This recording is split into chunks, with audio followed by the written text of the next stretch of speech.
deficiências. Sim, exatamente. É o autismo, né? Eles falam que é especial justamente por conta disso, né? É portador de autismo, essas coisas todas, né? No início do texto, conta-se que Enan se mudou para Cuiabá a fim de cursar a faculdade de medicina e morou sozinho, longe da família.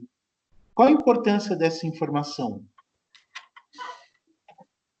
Mostra que o autismo não impede o Enan de cursar algo e ser independente como as outras pessoas, porque mesmo que ele tenha o autismo, ele conseguiu morar sozinho, ele consegue se virar. Uhum. É exatamente isso. Exatamente isso, né? Ou seja, o problema dele não o impede de seguir de fazer as coisas, né? Durante a entrevista, vem à tona o bullying sofrido por Enan na escola. De que ele era chamado? A que se pode atribuir o uso dessas palavras? Ele era chamado de retardado. Esquisito e louco. Uhum. Infelizmente existe isso, né? Vocês já pesquisaram sobre essas palavras? Qual o significado delas? Não. Não. Não? Não. Procurem, porque o segundo trecho está perguntando aqui se pode atribuir o uso dessas palavras, né? E às Eu vezes, coloquei... Opa, pode falar. retardado, por exemplo, é aquele que demora, tá? Demora? Tá. Vem do verbo retardar, né? Ele está retardado, é a mesma coisa de falar de estar atrasado. Não sabiam disso? Não. Não. Então, tá vendo? Até para você insultar alguém tem que saber. Louco seria uma pessoa que tem alterações das faculdades mentais. E qual que era o outro mesmo? Esquisito. O que é esquisito? É algo diferente do comum. Algo que não se encaixa.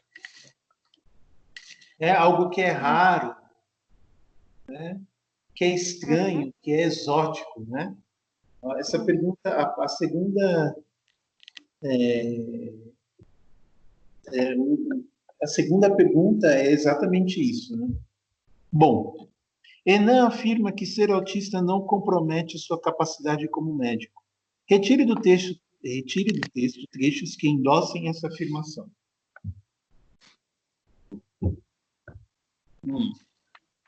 Quando ele fala Eu retirei do trecho, do texto, o trecho que ele diz que ele foi monitor de neuroanatomia e passou em primeiro lugar na prova da Liga Acadêmica de Neurologia e Neurocirurgia. Então o cara não é qualquer um, né? É. Você concorda com ele? Sim. Né? Claro, né? Eu acho aquela coisa. Eu acho que nada impede de uma pessoa, né, fazer as coisas. Teve uma vez que eu vi um vídeo de um menino que ele não tinha nem os braços nem as pernas e ele estava jogando basquete. Nossa. Como? Depois eu mando o vídeo para vocês. É assim, vocês vão se emocionar. Caraca. É lindo, é lindo de ver.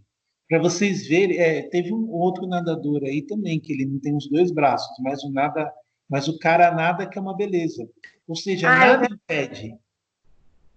Você está entendendo? Assim, às vezes eu fico pensando, poxa vida, né? A gente tem os dois braços, tem as duas pernas, temos nossas faculdades mentais boas, visão boa, audição boa, e a gente reclama, né?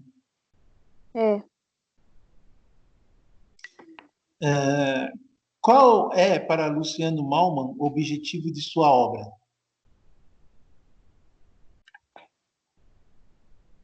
Mostrar que cadeirantes são pessoas comuns e também chamar a atenção para Oi? Mostrar. Que cadeirantes são pessoas comuns e também chamar a atenção para a questão da acessibilidade. Natália, você está aí? Tô.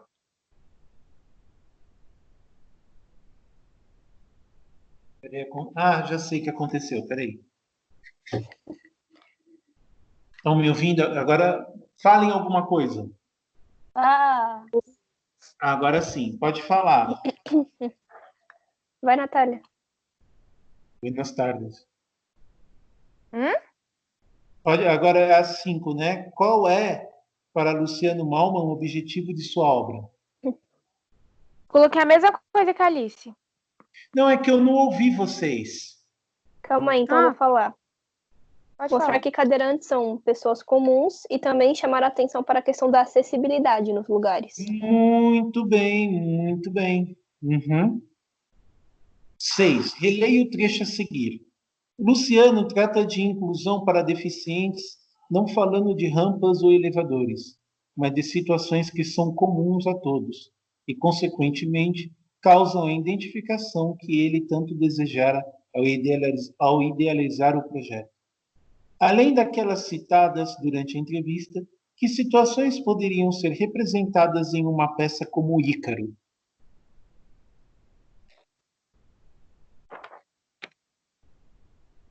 Vocês conhecem a história de Ícaro? Sim. Como é que era a história Já... de Ícaro? Se eu não me engano, eu não sei se acho que ele era um humano normal, que ele estava preso no labirinto do Minotauro. E, tipo, conforme os dias passavam, ou ele ia morrer de fome, ou o Minotauro ia achar ele e ele ia virar comida. Aí ele queria muito sair dali.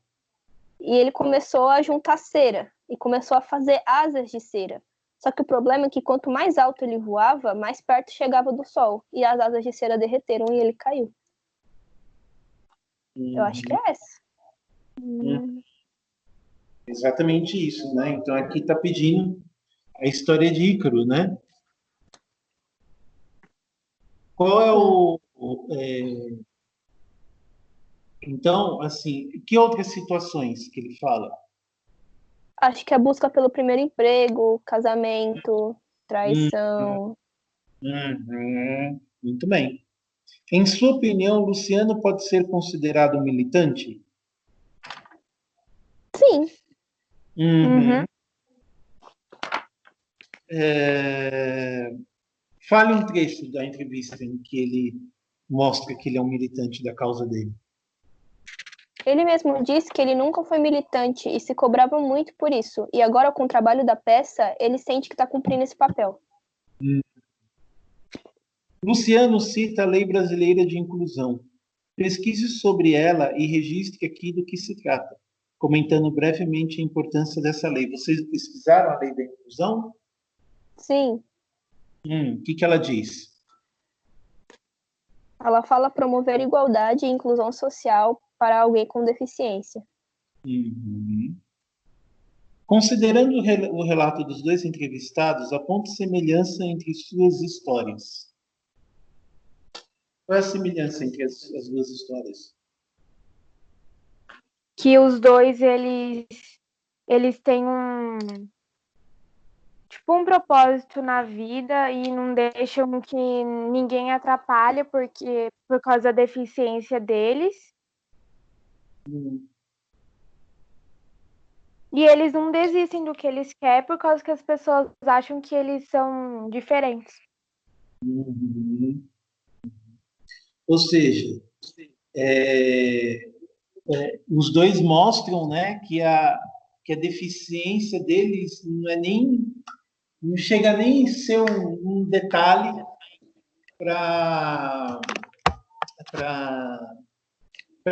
eles realizarem o sonho deles, né?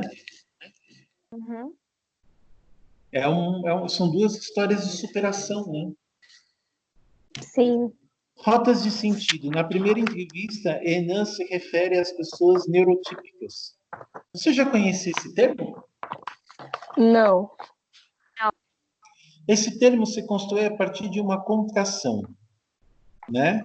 Considere o contexto em que o termo foi usado e identifique os elementos que deram origem a ele. Esse neuro, no começo da frase, é o quê? Ah, Acho tem que é em relação ao relação. cérebro. Isso. Ok? Perdão? Em relação ao cérebro. Isso, esse neuro se refere em relação ao cérebro. E o típico? Acho que é o tipo de.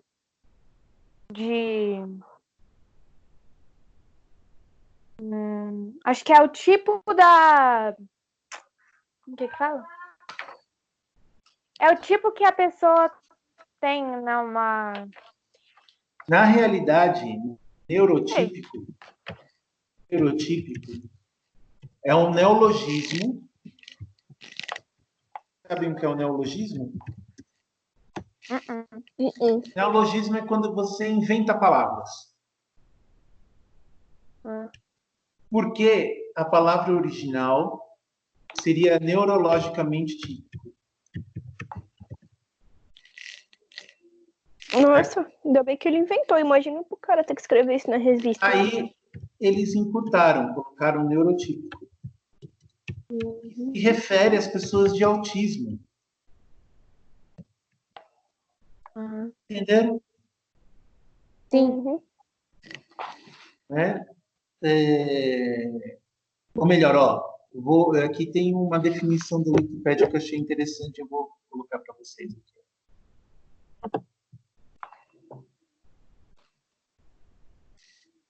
Aqui, ó.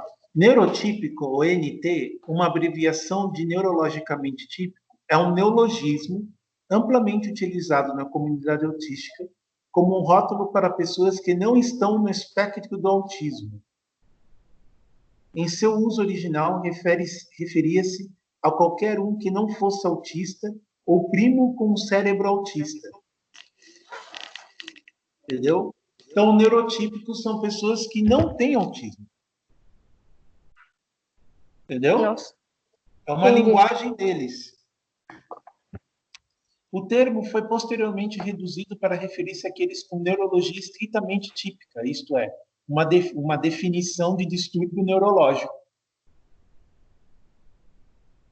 Né? Então, é uma palavra mais suave. Perdão, é ao contrário, deixa eu me corrigir. Se refere, sim, às pessoas autistas, mas é uma palavra suave, entendeu? Porque a palavra Aham. autismo se tornou pesada. Né? Se falar pessoa autista, já joga uma negatividade nela. Se tornou uma palavra negativa. Então, se utiliza Professor, neurotípico. Oi? falando nisso, você já assistiu o. Caramba, a história que passa na Globo do Dr. Shawn Murphy? Que ele é um médico autista? Não, não vi ainda. É Good Doctor, The Good Doctor. Ah, sim. Você já viu aquele filme Uma Mente Brilhante? Rapaz? Não. Veja. Deixa eu... Uma Mente Brilhante. Acho que é isso. Assista esse filme. Você vai achar interessante. Uma Mente Brilhante. Né? É um filme antigo, é um filme de 2001. Né? 2001, 19 anos atrás. Né? Que conta a história de um matemático. Né? Que ele era Matemática autista? esquizofrênico. Ele era não, ele não era autista, ele era esquizofrênico. E ele ganhou um prêmio. E ele ganhou um prêmio na área de matemática. Depois, e também tem um outro de um matemático indiano.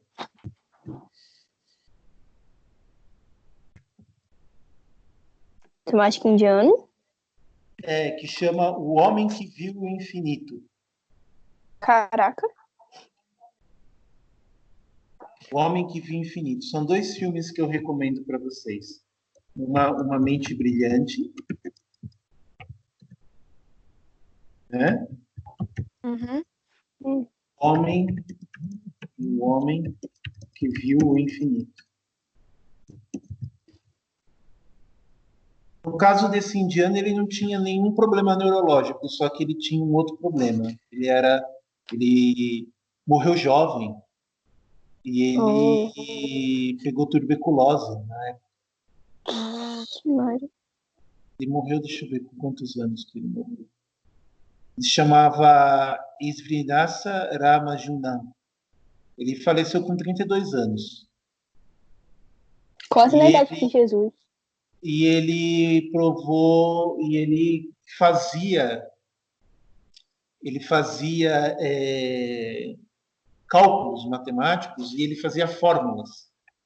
Ele elaborava as fórmulas matemáticas para dar conta de vários problemas matemáticos. E aí ele vai para a Inglaterra para estudar. Ele vai na Inglaterra para estudar e ele se forma lá. E o nome e as fórmulas vão o nome dele.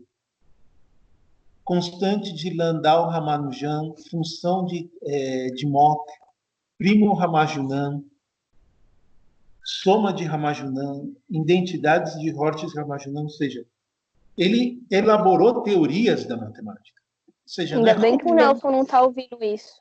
Ou seja, não é qualquer um que faz isso. Mas assistam o filme, vocês vão gostar muito. Esses dois filmes, vocês vão gostar muito. Tá? Uhum. O que poderia justificar o surgimento recente do termo neurotípico? Por conta de que... Suavizar a palavra. Para suavizar, né? Para suavizar o termo. Você falou. Autismo ficou muito taxativo, né? Uhum. Então, eu falo um neurotípico, que é mais suave para você se referir, né? Inclusive, vocês sabem que as pessoas autistas, elas têm um QI muito elevado, né? Sim. Não.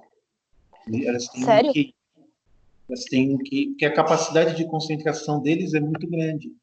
Então, muitas pessoas que têm autismo, elas têm, para estudo, elas têm um QI elevadíssimo. Né? Eu nunca li. Estudei. Pode falar, Pode Lili. falar, Natália. Não, vai você, Natália. O ano passado eu estudei, né, com um amigo meu que ele era autista, né? E ele tinha, assim, muitos problemas, né? Ele sempre era o mais inteligente da sala, mas também às vezes ele se concentrava e virava para trás e gritava com todo mundo. Ele tinha por isso ele sentava sempre na primeira carteira, porque a professora tinha um contato, né, mais próximo com ele. Uhum. Fala, Alice. Eu nunca li sobre o autismo.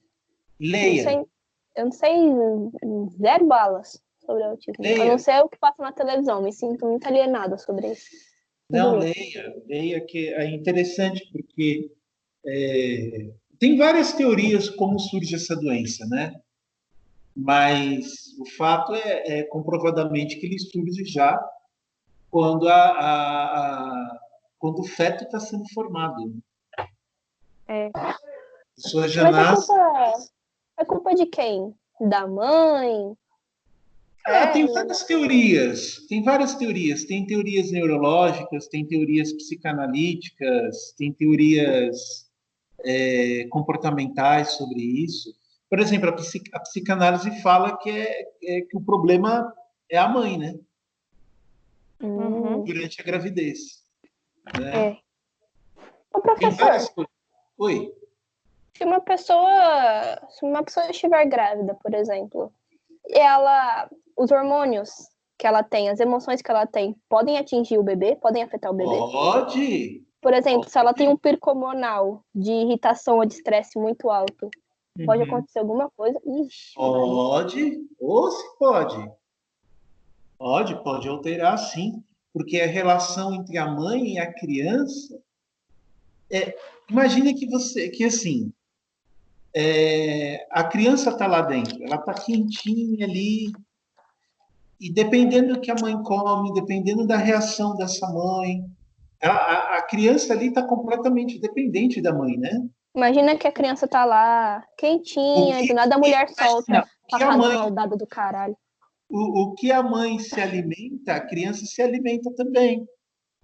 O É. que a mãe sente, a criança sente também. Então, se a mãe ficar feliz que o Crivella foi preso, a criança vai ficar feliz também? Então, tanto é que, assim, inclusive até os médicos falam que é para a mãe conversar com a criança durante a gestação, Que legal. entendeu? Justamente para criar esse vínculo mais amoroso. Tem várias teorias da psicanálise, inclusive, que fala dessa relação, né? Um cara que estudou muito isso foi o Winnicott.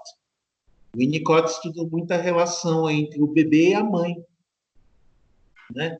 Imagina, o próprio nascimento, até o nosso próprio nascimento é um trauma, né? Porque você está lá quentinho, né? Acomodado ali, e de repente te tiram de lá,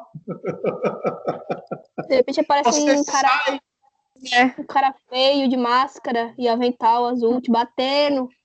então, é um trauma, né? Definitivamente um trauma. Você vem ao mundo, né? Então, assim, trauma, os psicanalistas falam que o próprio ato de nascimento é traumático para o bebê, né? O cortar do cordão umbilical, todo esse procedimento, ele é traumático. Né?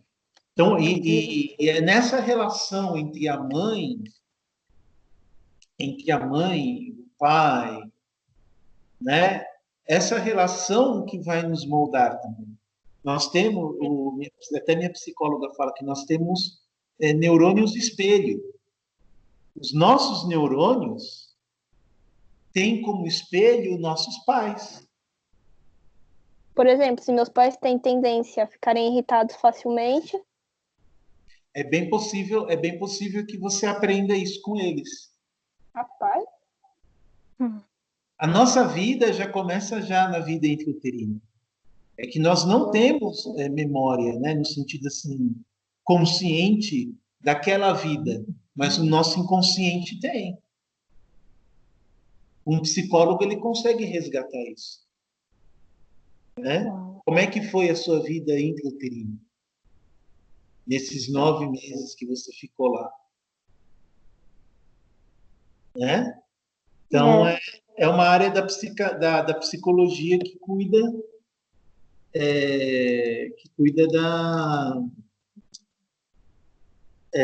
cuida da relação entre mãe e bebê. Bonito, né? Uhum. Gente, ó, o meu iPad desligou.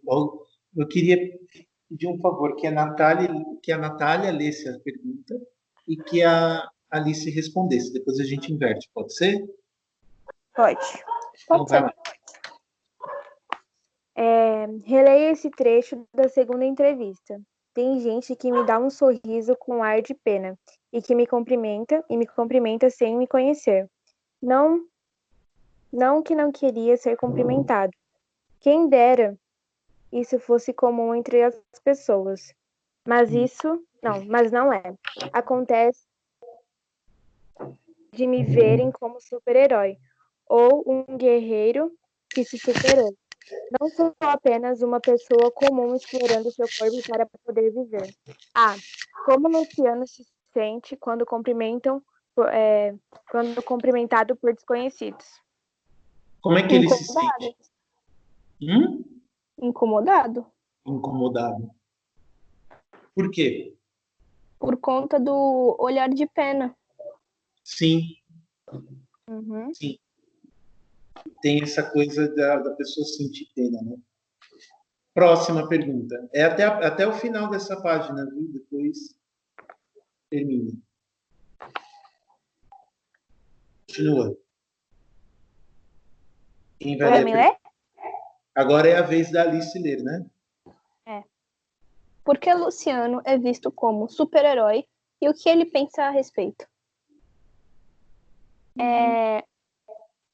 ele pensa, calma, ele pensa que ele não é apenas uma pessoa comum, né, tentando descobrir o seu corpo para poder viver. Uhum. Exatamente. Vocês acham que... Bom, acho que a própria entrevista está falando, né? Que na realidade existe ainda muito preconceito, né? Com pessoas especiais, né? Eu tenho a minha... Bom, depois eu continuo esse papo, só vamos para a última pergunta.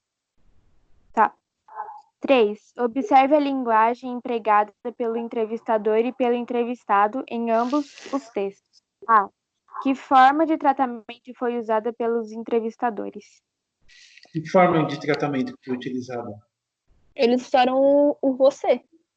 Uhum.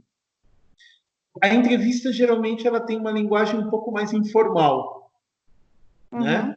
Ela tem uma linguagem, é uma conversa. A entrevista, na verdade, é isso, é uma conversa. Tá?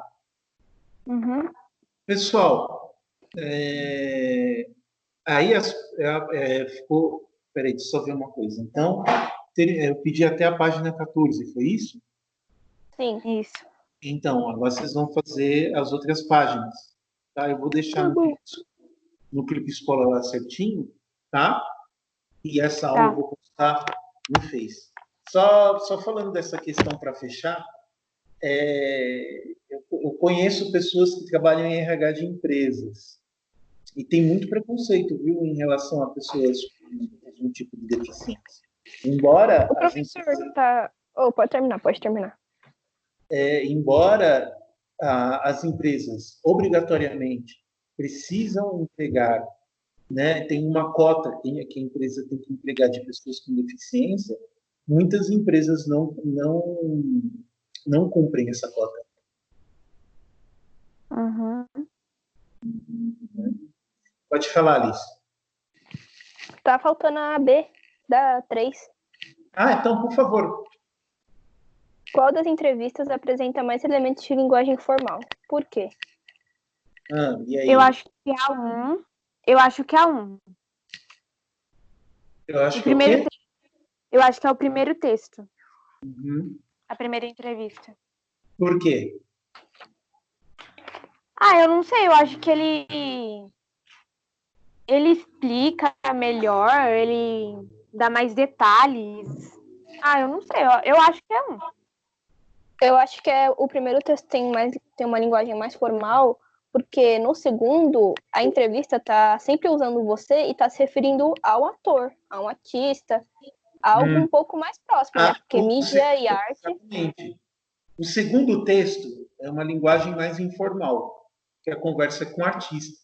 O primeiro texto está conversando com o médico.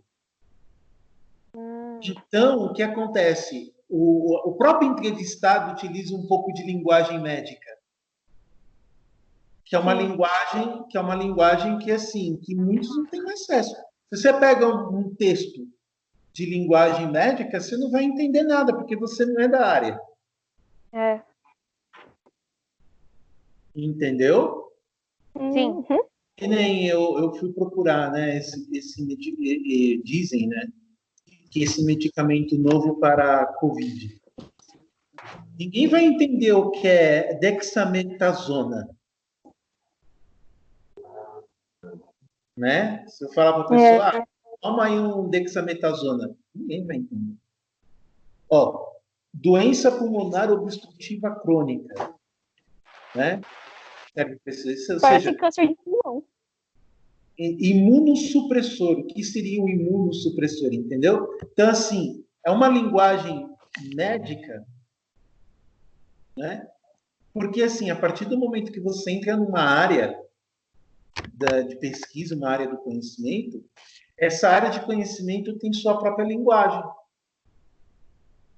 Entendeu? Sim. Então, por isso que é muito difícil. E por isso que é muito difícil, às vezes. Não é que é difícil, mas assim... É incomum.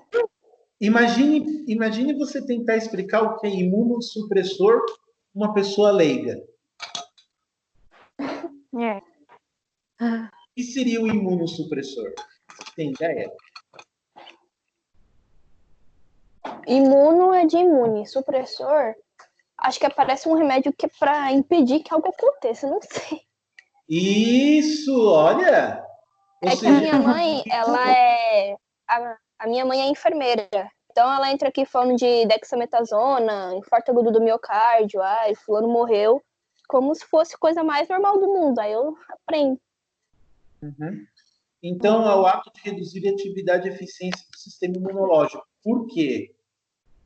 Porque, no caso da Covid, não é que as pessoas morrem do vírus, elas morrem por causa da resposta imunológica ao vírus. Sim.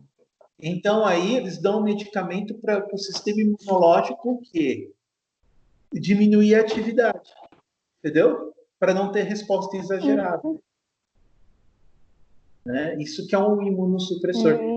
Percebeu? É linguagem médica, né? Então, cada área tem sua linguagem. Se você ouve, por exemplo, um engenheiro falando sobre engenharia, você vai ficar perdido. Né? Um arquiteto falando sobre arquitetura, também você vai ficar perdido. Né? Então, assim, cara, a partir do momento que você escolhe uma área ou vai para uma área, você vai utilizar a linguagem daquela área. E aí, conforme você vai aprendendo, adquirindo experiência, você vai adquirindo essa linguagem. Entendeu? Sim. É isso que essas duas entrevistas estão mostrando, né? Que existem vários tipos de linguagem. Não existe somente a linguagem formal e informal. Tem as linguagens também de áreas diferentes. Né? É a mesma coisa a minha área. Quando eu falo com as pessoas significado, significante, como fala, signo acústico, quem mais? Estou falando grego. O professor chega na sala falando apresentar-se o trabalho. Estou falando grego. Eixo paradigmático. O que é eixo paradigmático, entendeu? Então, assim, é tudo a área de letras que a gente estuda na linguística, que tem uma linguagem própria também para tratar o fenômeno da língua. Entenderam? Então é isso, criançada. Eu vou deixar no Clipe Escola as próximas páginas, tá? Tá. E bom, eu vou deixar lá e a gente faz a live amanhã, pode ser? Pode ser. Dá tempo de vocês responderem? Sim.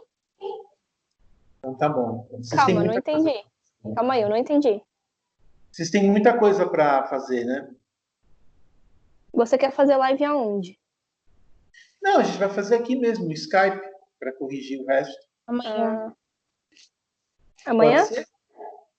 É. Pode. Dá tempo de vocês fazerem? Dá. Olha, a gente tem que tentar. Ah, tá bom então. Tá? Qualquer coisa eu deixo para quarta-feira. Vamos ver. Tá bom? Tá. Eu vou deixar lá no Clipe Escola, vou pensar sobre isso. Tá? Tá bom. Ó, tchau, tchau para vocês. Se cuidem, viu? Tchau, professor.